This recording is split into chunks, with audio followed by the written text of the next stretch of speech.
안녕하세요. 컴퓨터 초보분들이 흥미있어 할 만한 정보를 제공해 드리려고 노력하는 컴퓨터 초보 탈출입니다. 오늘은 노트북이 있는 분들이라면 누구나 한 번쯤 경험해본 노트북 발열에 대한 해결 방법입니다. 노트북을 사용하다가 노트북이 너무 뜨거워서 놀라신 적 있으시죠? CPU 온도가 100도 육박하고 이러다가 CPU가 다 타는 건 아닌가 걱정해본 경험이 있으실 것입니다.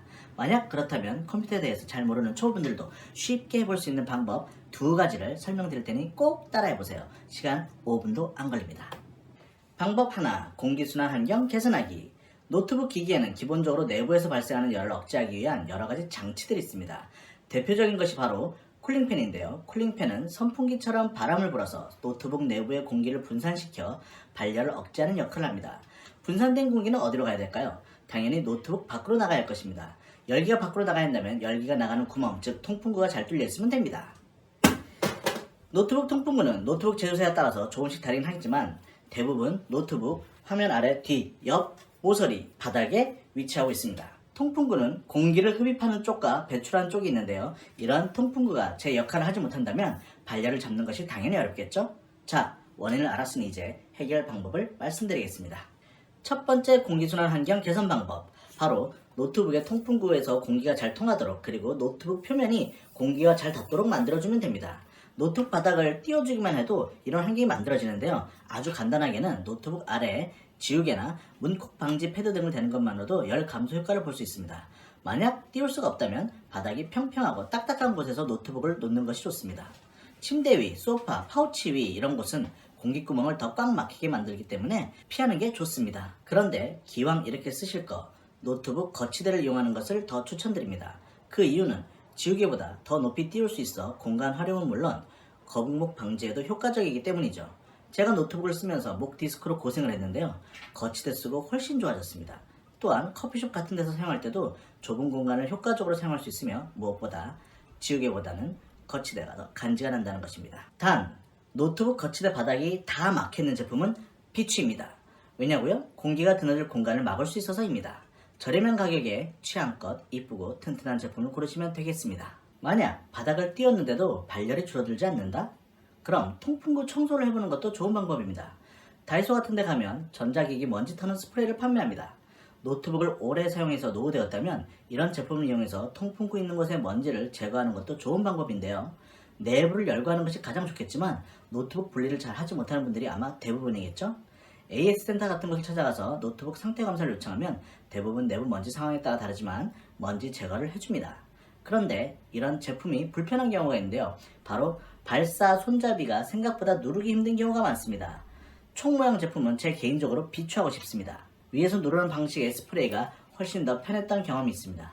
제 개인적인 경험이므로 본인에게 맞는 제품을 찾았으면 되시겠습니다. 지금까지 알아본 것은 모든 노트북에 공통적으로 사용할 수 있는 방법이었습니다. 이 방법만으로도 10도 정도는 온도가 쉽게 떨어지는 것을 경험할 수 있을 것입니다. 노트북 발열 억제 방법 두 번째, 최대 프로세서 상태 설정 99% 하기. 노트북 바닥을 띄웠는데도 발열 억제가 만족스럽지 못하다. 이런 경우에 다음의 방법을 한번 사용해 볼 만합니다. 노트북으로 게임같이 어느 정도 무게가 있는 작업을 지속적으로 한다면 열이 발생할 수밖에 없습니다. 이 경우 노트북 CPU가 최대 성능을 내지 못하도록 제한을 걸면 발열을 줄이는 데 효과적일 수 있습니다. 단, 냉각 효과는 나쁘지 않지만 성능이 저하되기 때문에 필요에 따라서 선택하시면 됩니다. 윈도우를 사용하시는 노트북의 경우부터 먼저 설명드리겠습니다. 윈도우 10, 11 모두 같은 방법으로 할 수 있으니 참고하시면 되겠습니다. 윈도우 노트북, 윈도우 키와 I키를 동시에 누르셔서 윈도우 설정 메뉴를 엽니다.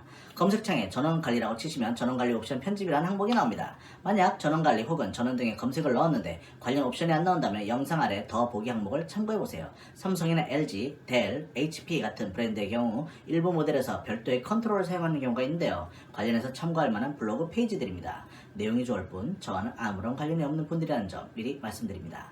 다시 이어서 진행하겠습니다. 전원관리 옵션 편집으로 들어가시면 고급 전원관리 옵션 설정 변경이라고 있습니다. 이것을 선택한 다음에 설정 항목을 스크롤해서 내려보시면 프로세서 전원관리라고 나오는데요. 플러스를 클릭해 확장시켜 보시면 최대 프로세서 상태라고 있습니다. 이곳에 설정값을 클릭해서 100%가 아닌 99%로 변경합니다. 배터리와 전원 모두 99%로 바꿔주시면 됩니다. 이 항목은 배터리만 사용할 때와 전원을 연결해서 사용할 때를 구분하는 것인데요. 지금 보시는 화면은 데스크탑 화면이라서 배터리와 전원으로 구분되지 않는다는 점 알아두시고 적용과 확인을 누르시고 창을 닫으면 끝입니다. 쉽죠? 두 번째, 레지스트리 편집에서 옵션 보이도록 하기. 그런데 전 최대 프로세서 상태 항목이 없는데요 라는 분들도 나올 수 있습니다. 제조사에서 임의로 기능들을 숨겨놓은 것인데요. 레지스트리 편집이라는 과정을 통해 해당 옵션이 보이도록 변경하면 됩니다. 지금부터 할 것은 윈도우에서 최대 프로세서 상태 옵션이 없는 경우에만 사용하면 됩니다. 여러가지 방법 중에 레지스트리를 편집하는 방법입니다. 윈도우 왼쪽 아래 검색창에 regedit regedit 라고 입력합니다. 그럼 레지스트리 키들이 있는 리스트가 나오는데요. 화면 아래 더보기에 레지스트리 편집 주소를 복사합니다.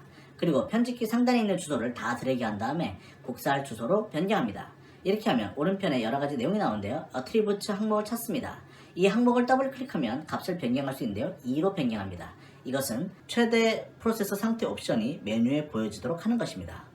애트리뷰트 항목이 없는 분들도 있습니다. 이때는 어떻게 할까요? 방법이 있습니다. 애트리뷰트 항목을 새로 만들면 됩니다. 리스트가 있는 곳에 마우스를 우클릭하면 새로 만들기란 항목이 뜹니다. 화살표를 클릭하면 여러 개의 메뉴가 나오는데요. dword 32를 선택합니다. 그리고 애트리뷰트라고 입력하고 값을 2로 바꿔주시면 됩니다. 이렇게 하신 뒤 고급 전원 관리 옵션으로 다시 가시면 최대 프로세서 상태라는 항목이 보이실 것입니다. 여기서 99%로 조정하면 됩니다.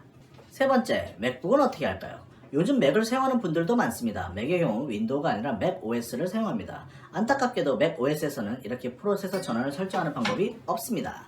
불필요한 프로그램 사용을 중지시키거나 외부 유틸리티 프로그램으로 팬 속도를 제어하는 방법이 있는데요. 외부 프로그램은 바로 맥스 팬 컨트롤이라는 프로그램인데요. 이것을 이용해서 팬 속도를 최대로 끌어올려 발열을 낮추는 것입니다. 맥스 팬 컨트롤은 검색창을 이용하면 쉽게 가서 다운로드 받을 수 있고 사용법도 간단합니다. 하지만 최신 맥북 에어에는 팬이 없는 소위 팬리스 방식으로 나오고 있습니다. 이 경우라면 맥스 팬 컨트롤도 소용이 없습니다. 거치대나 지우개를 이용해 바닥을 띄우거나 불필요한 프로그램을 사용 중지하거나 공기 흐름을 막는 키스킨이나 케이스 등을 제거하는 정도가 최선입니다.